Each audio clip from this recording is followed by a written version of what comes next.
Have you wondered where this term high value male comes from? I wondered if it was just like a weird rebranding of alpha male, and I started looking into it. This term started trending about 2015. I've noticed this term has become popular when it comes to discussions about relationships, dating, and perhaps what modern women want. Some of the questions I'm bringing are, what is high value exactly? What does that mean? And of course, I'm going to take a psychology and personal finance look at this, as I usually like to do. So my first exposure to high value was through dating pickup books. They had this term called DHV back in the day, and it meant demonstrate high value. For men to attract their desired mate, the idea goes, the more value I provide, whether through financial or social means, the more attractive I should be to others. Around 2021, YouTuber Kevin Samuels repopularized this term with his YouTube channel. In this video, he espoused 6 qualities that make a high value man. First one is make at least 10K a month adjusted for Atlanta dollars, because that was local to Kevin Samuels. 2, consistently make this money and build your career for 3 to 5 years. Number 3, be accepted in the company of other high-value men. Number 4, have a network of other high-value men, kind of the same. Number 5, visibility and clout. And 6, utility or usefulness to others. If you think this list sounds a bit arbitrary, then so do I. Let's say that you're in Atlanta making $9,000 a month. Are you just shy $1,000 of becoming a high-value male? Are you low value until that crossover point? And where is the mention of emotional stability, of physical health, of fitness? Here's an example of a dating profile that went viral for all the wrong reasons. This person says, I'm a high value man, 100K a year, my own business. First of all, don't talk to me about equality, ... At the end, he says, if you don't like to have a high valued man, then swipe left and get yourself a loser. Wow. This seems more like a game of men projecting their values onto each other and out into the world. And it's just a funny setup. Like, if you're not high value, does that automatically mean you're low value? Is it possible to be medium value? Let's get more specific. This is my personal take on the true meaning of high value. Let's say a CEO spends all day operating his business, he's stressed out, burnt out, but secretly, this CEO wants to be an author, wants to be a creative, and he already has all the money to do that. He just needs to step away from this identity. On the outside, people would think that CEO is a high value man because of perceived status. On the inside, he might feel low value for spending 0 time on the things that actually matter to him, his values. The reputation that we have with ourselves is what matters most, and values are just what matters. It's subjective, so high value people are people who spend time doing things that matter to them. That's it. In any given day, we can choose high value or low value activities. Maybe the most important thing you need to do is send out an important email. But instead, you do some low value activities such as doom scrolling through social media. I wouldn't happen to know anything about that. So the danger of becoming a low value person occurs when the majority of someone's time is spent on low value activities, beliefs, and thoughts. It is far easier today to do low value things, isn't it? Distractions abound. Social media is so easy to get sucked into. And these low value distracting activities all compete with high value behaviors that we could be doing instead. In this age of distraction, it's a lot harder to do high value activities. Studies have shown that men are more impulsive, distractible, and prone to addictive behaviors than women. So it may be even easier for men to fall victim to low value activities, all of which paints a pretty challenging picture for the modern man. Consider this. It's quite possible for a woman working a normal retail job to date a corporate executive. Conversely, a man working a low-wage job will rarely find himself in the company of a female executive.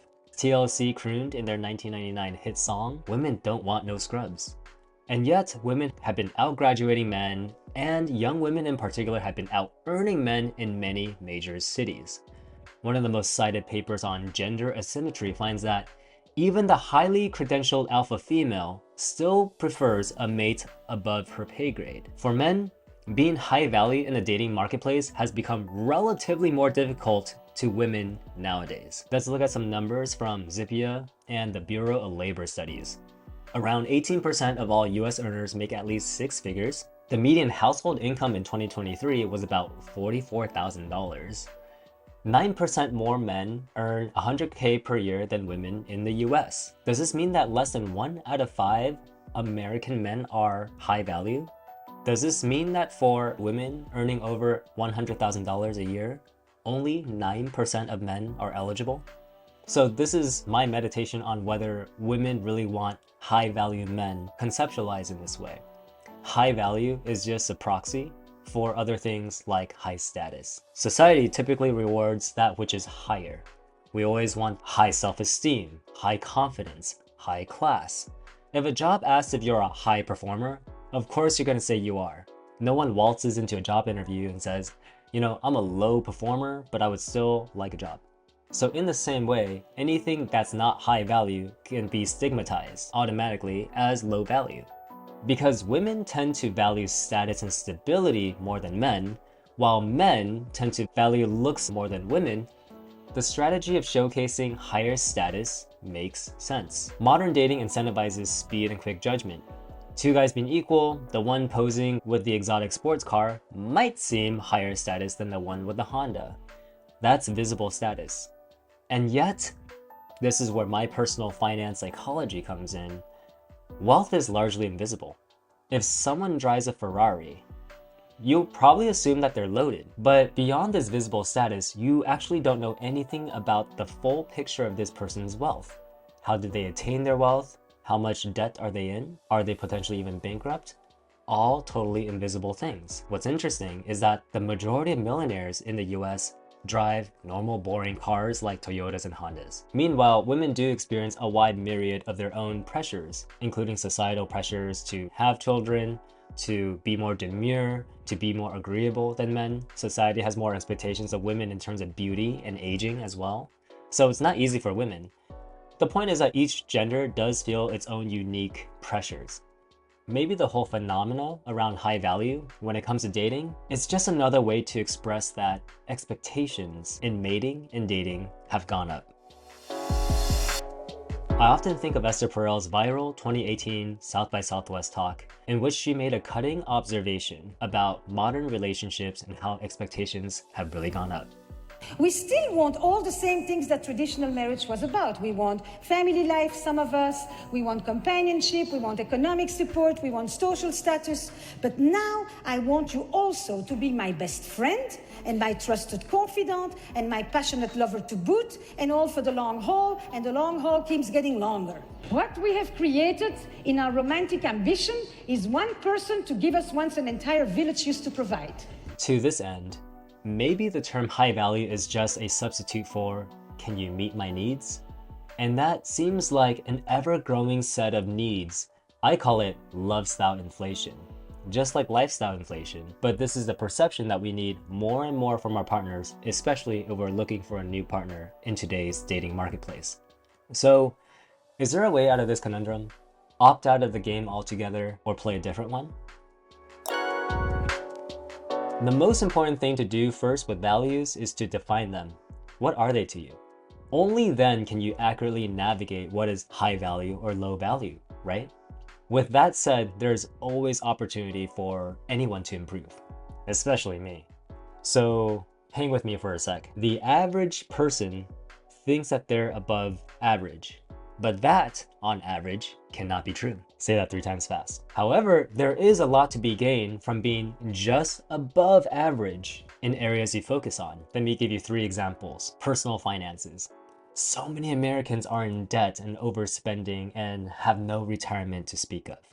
How many people do you think have even read one book and applied it to their finances? Or hired a money coach to get their financial lives sorted out? Let's go to health. Studies point that between 44% to even 66% Americans are overweight.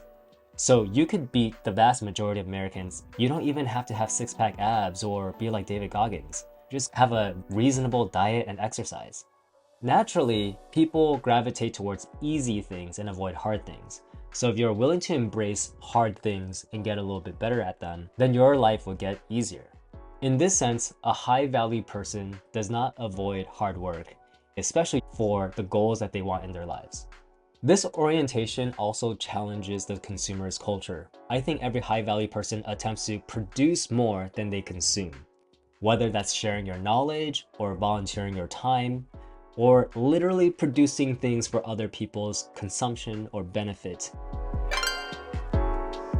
Every time I interact with a high-value person, I don't feel like they're trying to get something from me. It often feels like the opposite, where I'm left thinking, wow, that was a great conversation. I think high-value people try to contribute to others beyond their status or money. To reference Esther Perel again, her episode, If He's a High-Value Man, Then What Am I? It's a conversation with a woman whose high-value man makes her feel unworthy. Whatever she calls high-value individual, who even assesses oneself like this? What is this, product evaluation? I haven't heard it before, and he came up with that status of himself. I had a fantasy that the moment you hear such a thing, you'd be running away to begin with, rather than running towards. I mean, that in itself is quite a self-description. So we're listening together to this other young woman who basically presents this and says, here I am.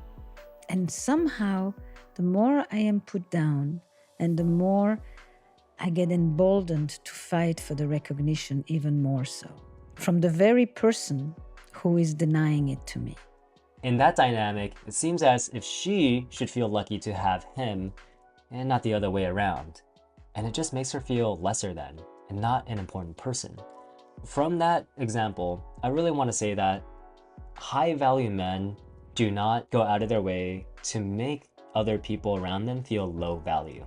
Instead, high-value men will raise others to a higher level. And that's leadership.